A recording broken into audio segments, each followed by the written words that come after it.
I found a hidden camera in my apartment bathroom. The landlord's excuse made me realize I wasn't the first victim. I never thought I'd discover something sinister in the vintage medicine cabinet of my charming studio apartment. But last week, while changing a light bulb, I noticed something reflecting oddly in the corner of the mirror. What I found hidden inside made my blood run cold. A tiny camera expertly wired into the cabinet's decorative trim. When I moved in 6 months ago, I was thrilled. The rent was surprisingly affordable. The landlord lived on site, and the apartment had been recently renovated while preserving historic charm. James, my landlord, was a middle-aged architect who seemed genuinely passionate about historic preservation. With shaking hands, I examined the camera. It was wireless, barely the size of my thumb, and positioned perfectly to capture the shower area.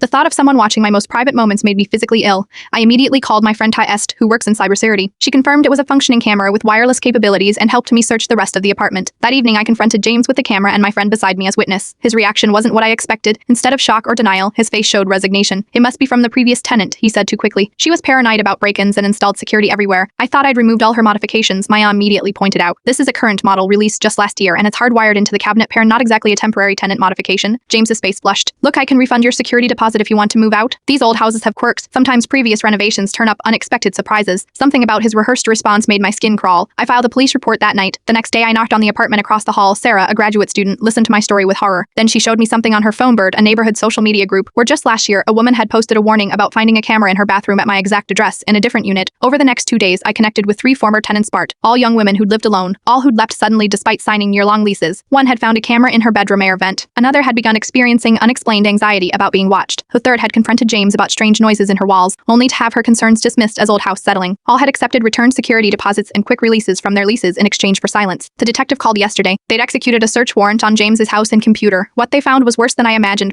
Years of footage from multiple apartments, carefully organized and stored. James had been installing cameras in his rental units for at least 5 years, specifically targeting female tenants living alone. This morning I watched as they led James away in handcuffs. The detective told me they'd found evidence of at least 12 victims before me, 12 women who had either never discovered they were being watched, or who had been silenced by return deposits and gaslighting about paranoid previous tenants and old house quirks. Sometimes the most dangerous predators aren't strangers lurking in dark alleys. Sometimes they're the charming landlords with vintage buildings and reasonable rent, who keep spare keys and know exactly when you are home. Check your bathroom cabinets, check your vents, and always trust that feeling when something seems too good to be true.